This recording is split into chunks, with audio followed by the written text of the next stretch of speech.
Hey, good afternoon, folks. It's Steve, Cal5JUF. Hope everyone's having a good weekend out there so far.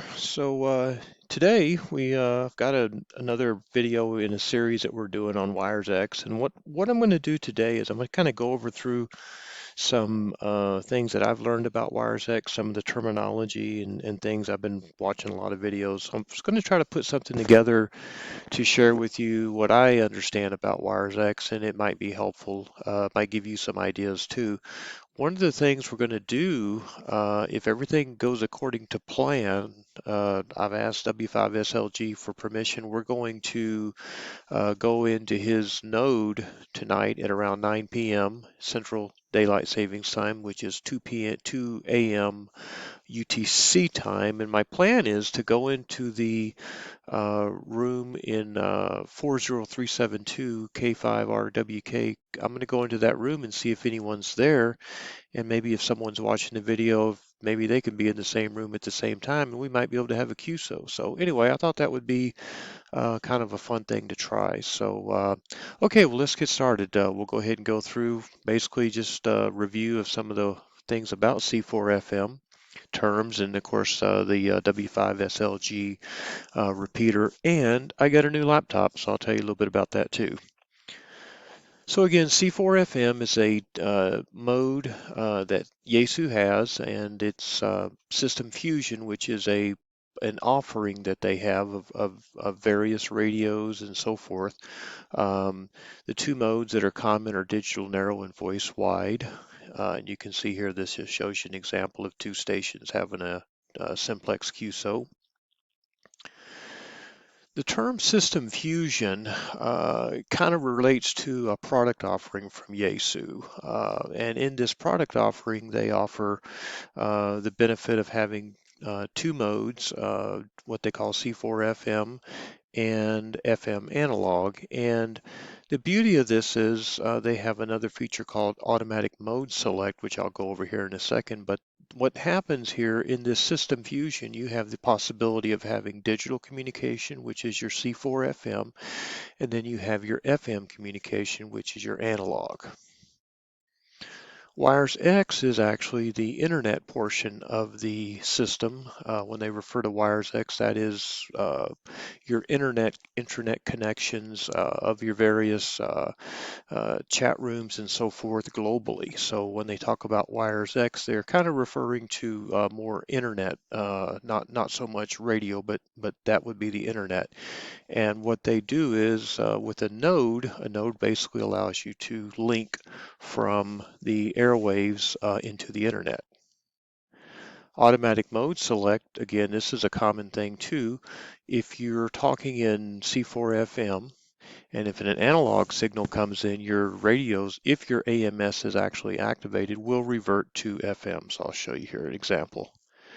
So if we've got stations 1 and 2 talking in C4FM, and all of a sudden station 3 transmits, and these all are on the same frequency, these two here that are in C4FM are going to revert to FM. So now when station 3 transmits, both of these other stations who receive their signal are going to go back to analog FM. So that's a default setting. You can turn off the AMS, which would prevent this from happening, but that's kind of one of the selling points is FM is always still active and used in the offering of the digital world. So FM is part of it, and that was a great thing that Yaesu did.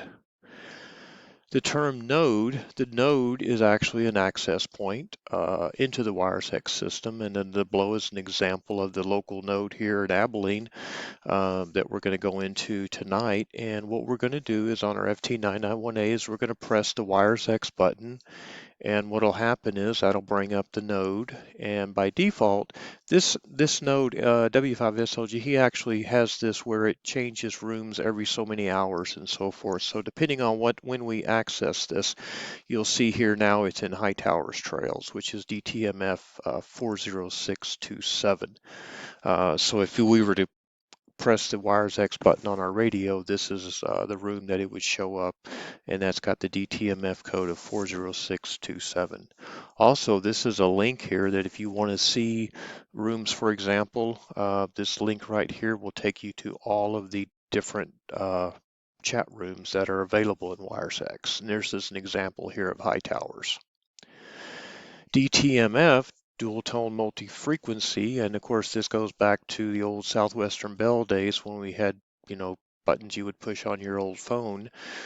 This is how you, there's two ways you can search for a room. You can search for it by the actual name, which if a lot of rooms have the same name, for example, America, you might pull up 20 or 30 and have to scroll through. But the other way is using the DTMF code. And what this does is this actually allows you to enter a 5-digit code or DTMF ID and go in, press enter, and that will automatically navigate to move that node into the desired room. So for example, in this one here, by default, it's on room 40627, which is High Tower Trails. But if I wanted to change that room, I would just simply go into the radio and press the wires X button. Then I would tap search and direct. Then I would tap the ID right here, and then I would enter the number.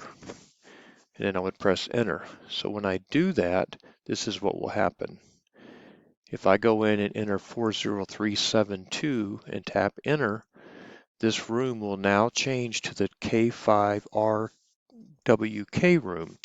And now, as you can see right here, when I key up, I am now in the K5RWK room.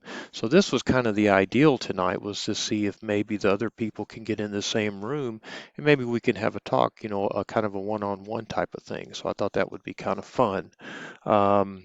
Again, tonight, I've got permission from W5SLG. We're going to try around 9 p.m. Central Daylight Savings Time, or UTC, which would be 2 a.m. Monday morning. So the ideal here is if anyone wants to try this with me, if you want to go into the K5RWK room, and we will see if we can go in there and maybe have a live QSO. So that's kind of the plan. We'll go through and do that, and I'll demonstrate it on the radio also. So that's what we're looking to do. I don't know if it'll happen, but we'll give it a try. It'll be a lot of fun. So that'll be pretty cool. All right, so the other news I got for you, nothing really too exciting, but finally had to get a new laptop. My 2012 Inspiron finally, it's just gotten so slow that I haven't really been able to do anything much with it. It's becoming very, very laborsome to do videos and things of that. But I wanted to share with you a good experience I had with Sam's. I purchased this at Sam's Wholesale Club, Inspiron 5. And it's really great. It's got a 500 gigabyte SSD drive, 8 gigs of memory, DDR4. This is really a fast computer, and that's what I'm making the video on right now. So I wanted to share that with you, good experience. Other thing too is I use Microsoft OneDrive, and I'm not trying to sell it, but I'm telling you, this was a lifesaver because I had all of my documents and software essentially in the cloud. So all I had to do essentially is when I got my new laptop, it's going to ask you for your Microsoft credentials, which if you have a OneDrive account, you know what those are. Those are your login ID and password. And what will happen is when you open up the OneDrive app, this will actually ask for the same credentials, and believe it or not, when in the OneDrive app makes the connection, you've got all your files fully accessible, and they download back onto your laptop. And then of course you have to make sure you click on the option to keep it on the device so you can access it whenever you don't have an internet connection. But anyway, that was just an experience, pretty cool. I was able to reload all my software, Screen-O-Matic, which is what I use for my screen like this. I've got Ham Radio Deluxe, Filmora, Play Memories for the film for the camera, and WinForce Yaesu. Cool thing is I'm going to have to basically rebuild Ham Radio Deluxe, and I'm going to probably make some videos on how I configure mine step by step, since it's all of my old settings are gone. But that'll be a good opportunity to make some videos.